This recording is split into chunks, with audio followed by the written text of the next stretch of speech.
ये सब जानते हैं इस बात को कि बाबा जो है वो किस तरीके की चमत्कारिक शक्तियों के साथ आए थे। अगर आप अपने देश से मोहब्बत नहीं करते हो तो फिर आप मुसलमान नहीं हो, मुसलमान से बाहर हो चुके हो। जब जिस देश में रहते हैं उसकी वतन को मानना, उसका आदर करना, उसका सम्मान करना आपके ईमान, आपके मुस्लिम होने का हिस्सा है।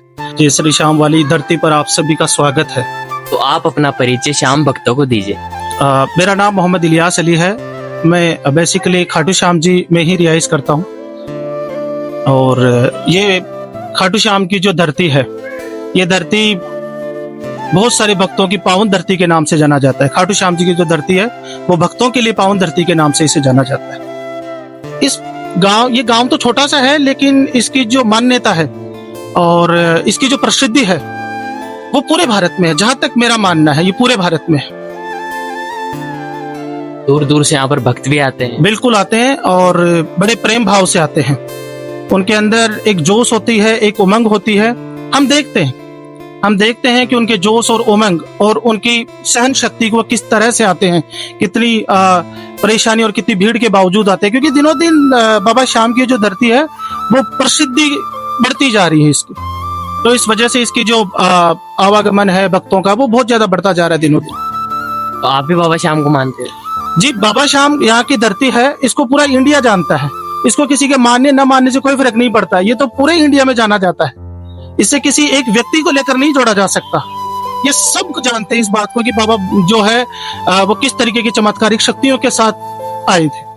इसमें किसी की कोई जरूरत नहीं कि कोई मानता है कि नहीं मानता है, वो सब अपने आप प्रसिद्धि के लिए सब जाने जाते हैं इसको। आपने कोई चमत्कार देखा बाबा श्याम? चमत्कार तो ये है कि इतनी भीड़ होने के बाद भी कभी ऐसी कोई घटना नहीं हुई। सारा कुछ माहौल अच्छा बना रहता है। ये चमत्कार से कम नहीं है। ये चमत्कार से कम नहीं है कि आपसी सौहार्द और भाईचारा आपस में बना रहता है। ये चमत्कार ही है, मेरा ये मानना है। इससे बड़ा कोई चमत्कार नहीं, क्योंकि आप देखते हैं कि प्रेजेंट टाइम पर ये जो माहौल बना हुआ है हमारे खाटू श्याम जी में ऐसा नहीं है। सांप्रदायिक सौहार्द बना हुआ है, ये एक चमत्कार से कम नहीं है। ये चमत्कार होना चाहिए पूरे भारत में और पूरे विश्व में। इससे बड़ा चमत्कार और क्या चाहिए कि सांप्रदायिक सौहार्द बना हुआ है हमारे बीच में। जी बिल्कुल। तो आप श्याम भक्तों को क्या कहना चाहोगे? श्याम भक्तों को यही कहना चाहेंगे कि अपने जोश और उमंग को बरकरार बनाए रखिए। आपकी जो श्रद्धा है उसे आप बनाए रखिए। तो अभी आप अपने इस्लाम धर्म के बारे में भी कुछ जानकारी दे दीजिए। देखिए, इस्लाम धर्म के बारे में जानकारी ऐसी है कि कोई भी धर्म हो, इस्लाम धर्म ही नहीं, किसी भी धर्म की अगर हम बात करें तो वो इंसानियत को मानता है। और ये चाहे हिंदू हो, मुस्लिम हो, सिख हो, ईसाई हो। मैं आपको एक बात बताता हूँ इस बात के लिए। महाभारत की एक घटना से मैं आपको ये बात समझाता हूँ। महाभारत में गुरु द्रोणाचार्य ने एक बार पांडवों की तरफ से अर्जुन को और कौरवों की तरफ से दुर्योधन को कहा कि आप सबसे अच्छा आदमी ढूंढ के लाइए और आप सबसे बुरा आदमी ढूंढ के लाइए। तो अर्जुन को जो काम दिया गया था वो दिया गया था कि आप सबसे बुरा आदमी ढूंढ कर लाइए, और दुर्योधन को काम दिया गया था कि सबसे अच्छा आदमी ढूंढ कर लाइए। लेकिन जैसी हमारी मानसिकता होती है वैसा ही काम होता है। कहीं ना कहीं हमारी मानसिकता जो है ना वो सबसे बड़ी जिम्मेदार है आपसी सौहार्द को बिगाड़ने के लिए। तो अर्जुन जाते हैं, उन्हें कोई बुरा आदमी नहीं मिलता। वो समझते हैं कि दुनिया में तो सब अच्छे हैं। जबकि दुर्योधन जब जाता है तो वो देखता है कि कोई अच्छा आदमी नहीं मिलता। और जब वो वापस लौट आते, दोनों खाली हाथ लौट आते गुरु द्रोणाचार्य के पास। और दोनों खाली हाथ लौटने के बाद अपना अपना पक्ष रखते हैं कि दुर्योधन का कहना था कि मुझे कोई अच्छा आदमी नहीं मिला, और कर्ण जो है वो बिल्कुल इसके अपोजिट कहता है कि मुझे कोई बुरा आदमी नहीं मिला। तो ये सारा कुछ मानसिकता था। जो अर्जुन था उसकी मानसिकता सकारात्मकता को दर्शाती है, और दुर्योधन की जो मानसिकता है वो नकारात्मकता को दर्शाती है, निगेटिविटी को दर्शाती है। तो यही है कि हम जैसा सोचेंगे वैसा होगा हमारे साथ। तो किसी भी धर्म में हो, सबसे पहले यह होता है कि आपको सकारात्मकता के साथ चलना होगा। अगर आपके अंदर सकारात्मकता नहीं है, आपसी सौहार्द नहीं है, भाईचारा नहीं है, प्रेम नहीं है, तो फिर आप किसी भी धर्म को मानने वाले हो, इससे कोई फर्क नहीं पड़ता। मैं ये समझता हूँ कि हर एक धर्म यही सिखाता है कि आपसी सौहार्द और भाईचारा कैसा बना रहे। लेकिन कुछ लोगों की मानसिकता की वजह से माहौल हमारे यहाँ पर तो नहीं है। मैं पहले ये चीज क्लियर कर देता हूँ आपको। जैसा कि हमारे यहाँ चमत्कार है, मैं तो ये मानता हूँ कि इस धरती पर परमात्मा का चमत्कार है। तो हमारे तो ऐसे टेंशन लेने की जरूरत नहीं, लेकिन कुछ लोगों को समझना चाहिए जो माहौल को बिगाड़ने पर लगे हुए। बस, थैंक यू। तो कश्मीर में जो अभी फिलहाल कोई अटैक हुआ है तो उसके बारे में आप क्या कहना? मैंने कहा ना कि ये कश्मीर में जो अटैक हुआ है, जब से मैंने सुना है, हकीकत में आप और हम बातें कर सकते हैं, हम कह सकते हैं कि गलत हुआ है, वो हुआ है, वो हुआ है, लेकिन वो लोग अच्छी तरह से जानते हैं जिनके घर पे चूल्हा नहीं बना। हम बातें बहुत कर सकते हैं, हमने सब ने खाना खाया है। उस अटैक के बाद हम सब ने तसल्ली से पानी पिया है, हम सब ने अपने वो सारे काम किए हैं जो हमें करने हैं। हकीकत में जो दुख हुआ है ना, वो दुख उन परिवारों को हुआ है जिनके घरों से अर्थियां निकली, जिनके घरों से जनाजे निकले। कहना क्या है कि हमें एक साथ जुटकर इस आतंकवाद के खिलाफ लड़ना होगा, चाहे वो हिंदू हो, मुस्लिम हो, सिख हो, ईसाई हो। ये धर्म की बात नहीं है, ये इंसानियत की बात है। हम सबको एक साथ लड़कर एक साथ आतंकवाद को जवाब देना होगा। हमें समझना होगा कि किस तरीके से कुरीतियां हमारे समाज के अंदर फैली हुई है और सरकार को इसके लिए सख्त कदम उठाने होंगे। किसी भी तरीके की बख्शिश नहीं होनी चाहिए ऐसे लोगों के लिए जो इंसानियत को दबा कर आगे बढ़ने की कोशिश कर रहे हैं। इस बार तो धर्म को पूछकर मारा गया है लोगों को। इसमें एक नादिर शाह नाम से एक शख्स और था जो शायद मुस्लिम है, आप भी शायद जानते हो कि नादिर शाह के नाम, नादिर शाह हुसैन नाम से मुस्लिम है। ये सब प्रोपेगेंडा है। जो आतंकवाद होता है उसका कोई धर्म नहीं होता, ये हर बार चलती आ रही बात है। और नादिर शाह हुसैन एक मुसलमान है। आप देखते हैं कि आतंकवाद जो पनप रहा है धरती, ये पाकिस्तान है। वहां भी स्कूलों में बम उड़ा दिए जाते हैं, उनसे तो नहीं पूछा जाता, वो तो कन्फर्म मुस्लिम है, उनको तो पूछने की जरूरत ही नहीं। तो वहां भी बम धमाके होते हैं और वहां स्कूलों में बच्चों को टारगेट किया जाता है, आम जनता को टारगेट किया जाता है। तो क्यों किया जाता है? क्योंकि उनका मकसद पता नहीं, वो मानसिक रूप से बीमार लोग हैं और उनका कुछ नहीं होने वाला। ये धर्म का नाम तो केवल हमारी प्रोपेगेंडा है, कुछ मानसिक लोगों की मानसिकता है। मीडिया एक अलग रोल निभा रहा है इस चीज को लेकर, लेकिन अगर हम सोचें कि वाकई में अगर धर्म को लेकर अगर है तो फिर बांग्लादेश में नहीं होता, पाकिस्तान में नहीं होता, जो प्योर मुस्लिम कंट्रीज है, वहां बम धमाके नहीं होते, आतंकवाद नहीं होता। आतंकवाद एक देश की समस्या नहीं है, आज के वक्त में ये पूरे विश्व की समस्या बन चुकी है, जिसे पूरे विश्व को लड़ना हो। पाकिस्तानी अपने लोगों को खत्म कर रहे हैं। तो क्योंकि उनका कोई धर्म नहीं है ना, जो आतंकवादी है ना, उनका कोई धर्म नहीं है। उन्हें तो टारगेट करना होता है कि इस बार बच्चों को टारगेट करना है, इस बार इसे टारगेट करना है, इसी बार तो ये नहीं। हमारे हिंदुस्तान के जो मुस्लिम लोग हैं वो तो पाकिस्तान को सपोर्ट करते हैं। हाँ, ये एक नैरेटिव बना दिया गया है, जबकि ऐसा कैसे हो सकता है? इस्लाम का तो सबसे एक बुनियादी पहलू है, एक बेसिक पॉइंट है कि जब जिस देश में रहते हैं उसकी वतन को मानना, उसका आदर करना, उसका सम्मान करना आपके ईमान, आपके मुस्लिम होने का हिस्सा है। अगर आप अपने देश से मोहब्बत नहीं करते हो तो फिर आप मुसलमान नहीं हो, मुसलमान से बाहर हो चुके हो, आप मुसलमान ही नहीं, आप हो ही नहीं सकते। अगर आप अपने देश से मोहब्बत नहीं करते, वतन से मोहब्बत नहीं करते, तो आप मुसलमान नहीं। ये हमारा ही मानना है, लेकिन नैरेटिव बना दिया गया, मीडिया का नैरेटिव बना दिया गया। आजकल सोशल मीडिया भी कुछ इस तरीके से इन चीजों को बढ़ावा दे रहा है, जबकि हम मुसलमान, एक जो मुसलमान है वो आपको यही कहेगा कि ईमान का हिस्सा है, उसके मुसलमान होने का हिस्सा है। जैसे एक हिंदू होने के लिए हिस्सा है कि आप परमात्मा को माने, आप ब्रह्मा को माने, आप विष्णु को माने। आप नहीं हो सकते तब तक हिंदू नहीं हो सकते। आप हिंदू रीति रिवाजों को ना माने तब तक हिंदू नहीं हो सकते, आप सनातनी नहीं हो सकते। वैसे हम ये मानते हैं कि जब तक आपसे वतन से मोहब्बत नहीं है, आप एक मुसलमान नहीं हो सकते। ये हमारे बड़े बड़े उलेमा ने फतवा दिया है और ये इस्लाम का एक हिस्सा है। आप ये समझ लीजिए, मैं आपके सोशल मीडिया के इस प्लेटफॉर्म से ये मैसेज देना चाहूंगा कि आज के बाद आप किसी भी मुसलमान को, चाहे वो टोपी पहना हुआ, जिसकी दाढ़ी लंबी हो, अगर आपको वो ऐसा लगे तो आप बेशक उसके बारे में कीजिए कि मुसलमान ही नहीं। अगर वो वतन से मोहब्बत नहीं करता तो फिर वो मुसलमान नहीं है, उसने केवल पहनावा पहन रखा है। और ये हर जगह होता है, आप नहीं देखते? बहुत सारे लोग होते हैं जो हिंदू का पहनावा पहन लेते हैं, मुस्लिम का पहनावा पहन लेते हैं, बहुत सारे गंदे काम करते हैं। तो वो हकीकत में गंदे काम करने वाले किसी धर्म के नहीं हो सकते, वो अपने भी नहीं है। वो पता नहीं किस कम्युनिटी के लोग हैं, कौन जाहिल लोग हैं, वो समझ के बाहर बात। कुल मिलाकर बात, ये धर्म के लफड़े को छोड़े, ये हिंदू मुस्लिम सिख ईसाई इन लफड़ों को छोड़े, ये हमारी देश की तरक्की नहीं दे सकते, सिवाय भेदभाव की कोई तरक्की नहीं दे सकता। हमें इस बात को समझना होगा। हमें हर एक आदमी को अपनी जिम्मेदारी समझनी होगी कि हम भारत के लिए क्या कर सकते हैं। आपकी अपनी आस्था है, मेरी अपनी आस्था, मैं नमाज पढ़ के आया हूँ, आप बाबा शाम के जो है वो धोखा कर आए हो, ये अपनी अपनी आस्था है। मेरा इस्लाम कहता है कि आपका दिन आपका और मेरा दिन मेरा। मैं आप पर जबरदस्ती ना करूं, आप मुझे जबरदस्ती ना करें, लेकिन मोहब्बत से रहें। लकुम दीनुकुम वलिय दीन। क्यों हम इस बात को नहीं समझते? क्या जबरदस्ती थोपा जाए किसी पर? आज जैसे कि नैरेटिव चलता है कि भाई मुसलमान जबरदस्ती बना दिए गए, जबरदस्ती नारे लगवाएगी। आज के टाइम पर तो वो चीज, अगर उन्होंने गलती की तो हम क्यों ऐसी गलती करें? अगर पुराने लोगों ने, बेवकूफ लोगों ने अगर किया है तो वो बेवकूफ, जबरदस्ती किसी को अगर बनवाया तो वो बेवकूफ लोग हैं। लेकिन आज के टाइम पर हम क्या करें उस चीज का? आप देख रहे हो कि बहुत सारी मसले होते जा रहे हैं, लेकिन हमारे नहीं होते। क्या कहते हो, ये चमत्कार है। हमारे नहीं है, ये बड़े जिम्मेदार, जो मंदिर के बड़े बड़े जिम्मेदार जो लोग हैं, और हमारी मस्जिद के जो बड़े बड़े जिम्मेदार लोग हैं, इनमें आपस में सौहार्द है, कम्युनल हार्मनी है हमारे बीच के अंदर। और जब भी कोई मसला होता है तो आपस में बैठते हैं और आपस में बात सुलझाते हैं। मैं भी एक दो बार जो है वो पुलिस स्टेशन गया हूँ मस्जिद के जिम्मेदार आदमियों के साथ, तो प्रशासन का भी सहयोग रहता है, मंदिर कमेटी के जो बड़े जिम्मेदार लोग हैं उनका भी बड़ा सहयोग रहता है। ये सहयोग की बात है कि भारत, ये दुनिया भर के, भारत के जो अलग अलग इलाके से लोग आते हैं और फिर सब कुछ अच्छा चलता रहता है। ये सबका सहयोग ही है कहीं ना कहीं। तो मैंने कुछ लोगों से सुना है कि इस्लाम सनातन से बाद में बना है, कि इनका एक खंड है।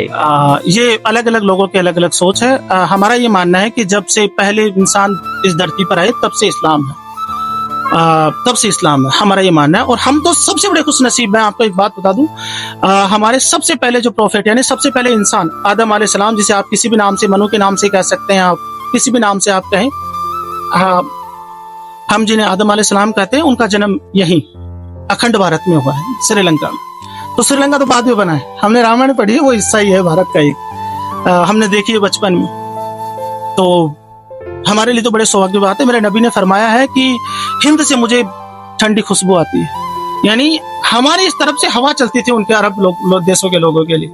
तो वो कहते थे कि अरब से, हिंद कहते थे इस इलाके। हिंद का मतलब होता है हरा भरा, हिंद का मतलब होता है हरा भरा, क्योंकि आप देखते हैं कि अरब में आज भी हमें हिंद के नाम से जाना जाता है। तो हिंद का मतलब हरा भरा। तो मेरे नबी ने तो फरमाया है, आप सल्लल्लाहु अलैहि वसल्लम ने फरमाया है कि हिंद से मुझे ठंडी हवा आती है।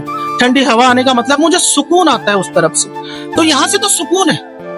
भारत तो एक सुकून वाला देश है। कैसे हम ऐसी बातें कर सकते हैं, आपसी भाईचारे को बिगाड़ने की बात कैसे कर सकते हैं? ये सुकून की बात है। यहाँ पर रहना, यहाँ पर जिंदगी गुजारना, यहाँ पर जन्म लेना और यहीं पर दफन हो जाना, यहीं पर मर के मिट्टी में दफन हो जाना, ये बहुत बड़े सुकून की बात है। ये आम बात नहीं है। और ये मैं खुश नसीब हूँ, और मेरे जैसे तमाम वो लोग यहाँ पर पैदा हुए हैं, वो सब खुश नसीब है जो यहाँ पैदा होकर यहाँ जिंदगी गुजारेंगे और यही मिट्टी में दफन हो जाएंगे। ये हमारे लिए बड़े सुकून और बड़ी खुश नसीबी की बात है। क्या जी अल्लाह जी का कोई चेहरा है? देखिए, किसी भी मजहब में दे लीजिए, अल्लाह का बात करें या परमात्मा की बात करें, शब्दों के ये भाषा का फर्क है। आप उसे परमात्मा कह सकते हैं, मैं उसे अल्लाह कह सकता हूँ, और सिख जो है वो उसे गॉड कह सकता है। ये जो बात है अलग अलग नाम की, वो तो भाषा के फर्क की वजह से है। और रही बात चेहरे की, तो सभी धर्म ये कहते हैं कि वो निराकार है। निराकार होने का मतलब ये है कि हम उसका डिसाइड नहीं कर सकते कि उसका चेहरा कैसा है, उसके हाथ कैसे हैं, वो कैसा दिखता है, क्योंकि हमने नहीं देखा। किसी भी धर्म में हमने नहीं देखा, हमने पढ़ा है, हमने उसे समझा है। तो मैं जहां तक समझ पाया हूं, अल्लाह की जो बात है वो एक नूर है।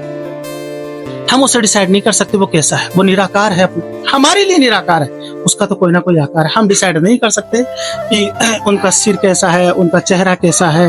वो इसलिए निराकार है, वैसे निराकार नहीं है। उनमें तो अपने आप में तो कोई है ही ना, अल्लाह परमात्मा गॉड है ही अपने आप में कोई ना कोई। लेकिन मैं डिसाइड नहीं कर सकता कि उनका चेहरा ऐसा होगा, उनके हाथ ऐसा होगा, उनका सीना ऐसा होगा। ये चीजें मुझे इजाजत नहीं है इन चीजों को। वो अपने आप में है, वो अपने आप में सर्वशक्ति है। उसी से आप परमात्मा कहे वो सर्वशक्ति है, मैं अल्लाह का हूं वो सर्वशक्ति है, कोई ईसाई गॉड कहे तो वो सर्वशक्ति है। तो डिसाइड नहीं किया जा सकता। तो आप इबादत कैसे करते हैं अल्लाह जी को? हाँ, बिल्कुल बिल्कुल बिल्कुल। बड़ा अच्छा सवाल किया आपने। इबादत कैसे करते? इबादत जो है ना, वो सुकून का नाम है, राहत का नाम है। आप नमाज पढ़े तो आप यही इरादा कर ले कि आपको अल्लाह देख रहा है, आपको परमात्मा देख रहा है, आपको गॉड देख रहा है। वो आपको देख रहा है, आप उसे नहीं देख रहे, वो आपको देख रहा है, वो आपको देख रहा है। इसलिए मैं आपको एक वाकया बताता हूँ। एक शख्स था जो बहुत इबादत प्रार्थना किया करता था। तो काफी साल हो गए, एक भविष्यवाणी ऊपर से, मतलब आकाशवाणी होती है, भविष्यवाणी नहीं कहकर मैं कहूँ आकाशवाणी होती है। तो आकाशवाणी में क्या कहा कि तुम्हारी प्रार्थना, तुम्हारी दुआएं, तुम्हारी इबादत कबूल नहीं हुई, स्वीकार नहीं हुई, इतने साल जिंदगी के गुजार दिए। तो वो शख्स क्या कहता है कि मुझे इस बात से कोई फर्क नहीं पड़ता कि मेरी दुआएं, मेरी इबादत, मेरी प्रार्थना, मेरी भक्ति परमात्मा ने कबूल की है या नहीं की। मुझे तो इस बात की खुशी है कि वो मुझे देख रहा था, तब उसने मुझे कबूल किया कि नहीं किया, लेकिन मैं जब कर रहा था तो वो मुझे देख रहा था। मुझे ये जद्दत है। हमारा यही मानना है कि हम नहीं देखते, वो हमें देखता है, वो हमें देखता है। परमात्मा, गॉड, अल्लाह, ये हमें देखता है और देख रहा है पूरी दुनिया। जो अच्छे काम करे उनको भी देख रहा है, बुरे काम करे उन्हें भी देख रहा है। लेकिन फिर मैं आपको कह देता हूँ, आपके सवाल का जवाब ये, हम डिसाइड नहीं कर सकते वो कैसा दिखता है, हम नहीं कह सकते। वो एक सर्वशक्ति है, बस इतना कह सकता हूँ, जो पूरी ब्रह्मांड को चला रहा है। पता नहीं कितनी गैलेक्सीज है इस पूरे वर्ल्ड में जिसको वो चला रहा है। तो मस्जिद के अंदर आप जो इबादत करते हैं तो आप किसको देख कर करते हैं? बताया ना आपको मैंने, हमारा ये अकीदा होता है कि अल्लाह, परमात्मा, गॉड हमें देख रहा है, हम उसी की भक्ति करते हैं। आप कहीं पर भी बैठ कर सकते हो? बिल्कुल बिल्कुल बिल्कुल, क्योंकि पूरी धरती है ना, वो परमात्मा ने बनाई है, अल्लाह ने, गॉड ने बनाई है, पूरी धरती उसी ने बनाई है। तो उसकी बनाई हुई हर एक जगह साफ, बस मतलब जहां आपको अच्छी जगह मिल जाए, साफ सुथरी जगह मिल गई, आप वहां पढ़ सकते। मस्जिद में तो ये होता है कि आप ठीक है, जैसे परमात्मा की भक्ति करें, आरती का वक्त हो गया जैसे आपके श्याम बाबा का, तो लोगों का ये रहता है कि यार आरती का वक्त है, इस वक्त कुछ अच्छा ज्यादा रहता है, तो वो आरती के वक्त लोगों का ज्यादा जमा बड़ा हो जाता है। वैसे ही जब अजान दी जाती है तो लोग आ जाते हैं इसको सुनकर। भैया जी, हम तो यही चाहते हैं कि हर हिंदू मस्जिद में जाने से ना कतराए और मुसलमान मंदिर में जाने से ना कतराए। ऐसा हो रहा है, ऐसा हो रहा है, लेकिन कुछ जगह की हम बात नहीं करेंगे, हम ऐसा हो रहा है। मैं जा सकता हूँ मंदिर, आप मेरे मस्जिद में आ सकते हैं, कोई फिक्र नहीं। आप अजमेर शरीफ जाएंगे तो आप वहाँ हिंदू मुस्लिम सब मिलते हैं, और आप यहाँ राजस्थान में अपने नरल शरीफ जाएं तो सब मिलते हैं आपको। हाजी अली बॉम्बे अगर आप जाएं तो वहाँ सब मिलते हैं। वैसे ही श्याम बाबा के आपको, हमारे तो ये कुछ लोग होते हैं जो वहाँ पर बहुत सारे एक्टिविटीज भी करते थे, अब तो धीरे धीरे वो दूसरे काम भी करने लग गए, क्योंकि पेट पालना भी ज्यादा जरूरी होता है। क्योंकि मजहब ये कहता है कि पहले पेट देखो आप, उसके बाद में मेरी भक्ति करना। अल्लाह, भगवान, गॉड, खुदा ये नहीं कहता कि आप पहले अपने परिवार को ना पालो और मेरी भक्ति करो। पहले आप अपने परिवार का देखो, आप अपने पेट को देखो, उसके बाद मेरी भक्ति करो। भूखे पेट भक्ति नहीं होती, वो करने वाले वो बड़े लोग होते हैं जो ज्यादा ही भक्ति से जुड़ जाते हैं। मैं खाना खाकर भक्ति करता हूँ क्योंकि मुझे लगता है फिर मुझे इस बात की भी करनी होगी कि मुझे खाना खाना, मैं पूरी तरह से उसी भक्ति से जुड़ जाऊं। खाटू श्याम जी की मस्जिद के मौलाना जी हो, आप हमारे देश को क्या पैगाम देना चाहोगे? जी, मैं इस देश के अंदर ये पैगाम देना चाहता हूँ कि जिस तरीके से हमारे बुजुर्गों की परंपराएं आज से 10-20 साल पहले, जब ये सोशल मीडिया नहीं था और इतनी नफरतें नहीं थी, भेदभाव नहीं थे, उस वक्त जिस हाल खुशहाली के अंदर रह रहे थे, मोहल्लों के अंदर, गाँव के अंदर, जिस तरीके से एक पड़ोसी अपने पड़ोसी का ख्याल रख रहा था, और आज भी गाँवों के अंदर वही खुशहालियाँ हैं। कुछ जगहों पर ऐसी नफरतें फैलाई गई हैं जिसमें हिंदू भी शामिल है, मुस्लिम भी शामिल हैं, और सोशल मीडिया द्वारा ये जो प्रोपेगेंडा चलाया गया उस द्वारा जो नफरतें फैली हुई है, तो उन सब के ऊपर ध्यान ना दें। एक आधा करने वाला होता है, एक आदमी का दिमाग खराब हो सकता है, लेकिन सबका नहीं खराब हो सकता है। इस वजह से सब समझदार आदमी बन करके, और जिस तरीके से हमारे बुजुर्गों की परंपरा चलती आई है उसी तरीके से चलता रहेगा तो हमारा देश आगे बढ़ेगा। समझे, मिल करके कुछ काम करेंगे तो पाँच 10 उंगलियां होगी, और टूट करके करेंगे तो बिखर जाएंगे, तो बिखरने में नुकसान हमको ही होगा। समझन, तो यही है कि जिस तरीके से हमारे बुजुर्गों की परंपराएं चलती आई है उसी तरीके से हम मिलजुल करके रहें। जिस तरीके से हम खाटू श्याम जी में रह रहे हैं इसी तरीके से हम तो यही दुआ करते हैं कि पूरे देश के अंदर इसी तरीके से मिलजुल करके रहें। खाटू श्याम जी में तो सब मिलजुल के रहते हैं। हाँ बिल्कुल, मिलजुल के, मैं भी कह रहा हूँ मिलजुल के रह रहे हैं, इसी तरीके से पूरे देश के अंदर मिलजुल के रहे। समझे, फालतू के जो बकवासबाजी मौलाना हैं या पंडित हैं जो नफरतें फैला रहे हैं सोशल मीडिया पर, शाम को बैठ करके टेलीविजन के सामने हमारे नौजवान देखते हैं, उससे नफरतें बढ़ती हैं। और हम पड़ोसी, हमारा जो गरीब मुस्लिम हो चाहे गरीब हिंदू भाई हो, उसको कड़वी नजर से देखते हैं, उनके अंदर डर भाव वगैरह ऐसी कुछ शंकाएं पैदा हो जाती हैं। हालांकि करते कोई नहीं है, लेकिन एक माहौल बन गया तो उस माहौल को खत्म करें। ये सोच लेकर के चलेंगे सबसे पहले हमारे पड़ोसी काम आएगा, चाहे हिंदू हो, हिंदू के मुस्लिम काम आएगा, मुस्लिम के हिंदू आएगा। जो हमारे बुजुर्गों की परंपराएं चलती आ रही उसी के मुताबिक चलते रहेंगे, देश के अंदर खुशहाली आएगी। नहीं तो हम कोई नहीं, शाम को तड़पते रहेंगे, सुबह मर जाएंगे, कोई नहीं आके। तो मोहब्बत होगी, मोहब्बत बना के रखेंगे, एक इंसान दूसरे इंसान के लिए काम आएगा, कोई दूसरा तो काम आएगा नहीं, पड़ोसी ही काम आएगा। तो सबसे पहले पड़ोसी का, अपने पड़ोसियों का ख्याल रखें, उसमें चाहे हिंदू हो चाहे मुस्लिम हो। यही पैगाम देना चाह रहे हैं। अस्सलाम वालेकुम। जय श्री श्याम। जय श्री श्याम का नारा लगा, अब अपन लेट हो जाओ ना। तो भैया जी आप ही का एक शब्द है मजहब। मजहब का क्या अर्थ होता है? मजहब देखिए, धर्म मजहब ये क्या है, तमाम अच्छी बातें वो मजहब है। मजहब ये नहीं है कि नमाज पढ़ना, भक्ति करना, तमाम वो चीजें जो इंसानियत के भले के लिए वो मजहब है। मजहब आप हिंदू मुस्लिम सिख ईसाई में नहीं बांट सकते। मैंने कहा ना, मजहब का मतलब इंसानियत एक पार्ट है उसका, केवल इंसानियत नहीं, तमाम वो अच्छी बातें जो इंसानियत के भले के लिए है वो मजहब है। मजहब वो नहीं है कि मैं नमाज पढ़ रहा हूं तो वो मजहब हो गया कि नहीं, मैं नमाज मेरी कबूल नहीं होगी जब तक कि मैं एक अच्छा इंसान नहीं हूं। मैं अच्छी बातों की लोगों को सलाह नहीं देता हूं, मैं अच्छा काम नहीं करता हूं, तब तक मैं मुसलमान नहीं हूं। तब तक आप हिंदू भी नहीं है, तब तक कोई क्रिश्चियन भी नहीं है, तब तक कोई सिख भी नहीं है, तब तक कोई पारसी भी नहीं है, जैन भी नहीं है, कोई नहीं है, तब जब तक कि उसमें अच्छा ही नहीं है, जब तक कि उसमें इंसानियत नहीं है। ये सबसे पहला पार्ट है कि आप भक्ति करने से पहले एक अच्छा इंसान बने। श्याम बाबा के भक्त बने, चाहे शिव जी के भक्त बने या अल्लाह के भक्त बने या गॉड के भक्त बने, उससे पहले जरूरी है कि हम इंसान अच्छे बने, और उसी की सबसे ज्यादा जरूरत है। कर्म प्रथम है पहले। बिल्कुल बिल्कुल, कर्म भी एक हिस्सा है। तमाम, मैंने कहा ना, तमाम अच्छी चीजें जो इंसानियत के भले के लिए, उसमें कर्म भी है। अच्छे कर्म करने चाहिए। बिल्कुल बिल्कुल, बेशक, नो डाउट। जय श्री श्याम। अस्सलाम वालेकुम। अस्सलामु अलैकुम वरहमतुल्लाहि वबरकातुहू। बिस्मिल्लाह तवक्कलतु अला अल्लाह, ला हौला वला कुव्वता इल्ला बिल्लाह। ठीक है, ठीक।